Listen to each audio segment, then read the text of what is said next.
Isang mapagpalang araw po sa ating lahat. So, medyo late na or medyo maaga pa nga should I say itong devotion ko for today. I hope umabot ito before 12 p.m. So, ayun, nandito tayo sa ating series which is, wait lang. Ayun, True Discipleship. So, since today is Monday, ito yung panibago nating magiging series. So, in connection to our topic for today, ang Bible verse na ating tatalakayin ay ang Matthew chapter 16 verse 24. So, in New International Version, then Jesus said to his disciples, "Whoever wants to be my disciple must deny themselves and take up their cross and follow me." So, in Filipino translation naman, or in Magandang Balita Biblia version, sinabi ni Jesus sa kanyang mga alagad, "Sino mang nagnanais sumunod sa akin ay kailangang itakwil ang kanyang sarili, pasanin ang kanyang krus at sumunod sa akin." So, this is kumbaga, better said than done, or it is a lot easier said than done, itong pagiging disciple ng ating Panginoon. So, being a disciple is hard, di ba? Ang pagiging disipulo ng ating Panginoong Jesucristo ay hindi madali. Not because you are listening to the Word of God, not because not because nakikinig ka sa mga kantang patungkol sa Kanya, is disciple ka na rigad. So, you have to go through a process and you have to maintain kumbaga, yung pagiging alam mo yun, yung characteristics of being a disciple. So, para mas mapalalim pa itong talakayan natin, is proceed tayo sa ating teaching. Number 1, Jesus is not a prosperity gospel teacher. So, linawin natin to.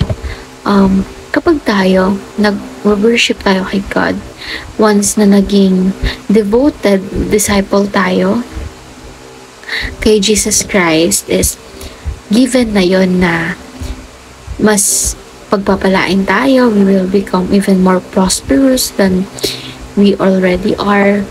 Magiging excellent tayo sa mga bagay na ginagawa natin. He will make us realize the skills and abilities that we have, but hindi ibig sabihin na nakikinig tayo sa salita ni Jesus Christ, sa salita ng Lord. Hindi ibig sabihin na sumusunod tayo sa Kanya is puro pagpapala ang matatanggap natin. Hindi ibig sabihin na sumusunod tayo sa Kanya, or hindi ibig sabihin na disciple na tayo, is hindi tayo makakaranas ng mga challenges at sacrifices. So, yun yung pinapoint out dito na Jesus is not a prosperity gospel teacher. So, hindi siya basta-basta nagtuturo para maging successful tayo. So, when we say successful kasi, ang typical na nasa isip ng mga tao is maraming kotse, malalaking bahay, matataas na bahay. So, yun yung iniisip nilang meaning or definition of being a successful person. But, in Jesus Christ, when we are in Christ, hindi yun yung pagiging basehan ng being prosperous, kundi yung pagiging maluko mo sa ating Panginoon and yung pag-akay mo ng marami pang tao patungo sa Kanya. So, that is the true meaning of being prosperous, diba? Yung pagiging lubos-lubos mo sa ating Panginoon, diba? Kumbaga, puspos na puspos. So, again, Jesus is not a prosperity gospel teacher na once naging disciple ka niya, is magkakaroon ka ng mga worldly things that people typically define as being prosperous, diba? Number 2, discipleship is a journey to self-denial. So, what do we mean by self-denial? So, itong self-denial nito is, kumbaga, dinideny mo yung sarili mo sa mga worldly things nga.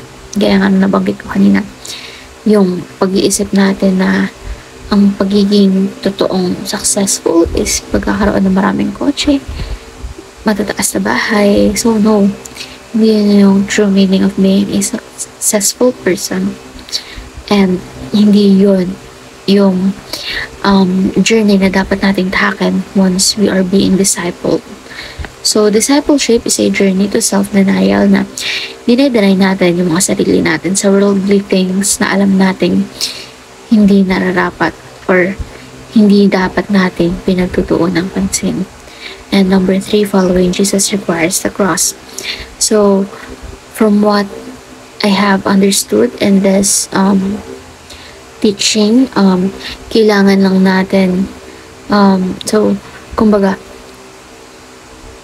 we will have, di ba, may sarili tayong sacrifice to give dahil sa pagsunod natin kay Jesus Christ. So, hindi natin may iwasan na magkaroon ng sacrifices sa pagsunod natin sa ating Panginoon. Kaya nga nasabi ko kanina, hindi ibig sabihin na we are being discipled is puro pagpapala ang matatanggap natin.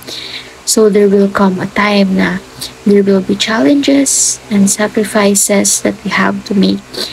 And those are one of the things that will make us even more stronger. So, hindi dapat natin yun isinasantabi, and we should just look at the bigger picture kung bakit tayo nakakaranas or kung bakit pa natin kailangan makaranas ng ganong bagay.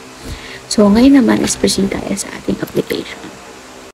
Number 1, reject prosperity gospel. Number 2, deny ourselves of worldly pleasure. And number 3, embrace the cross.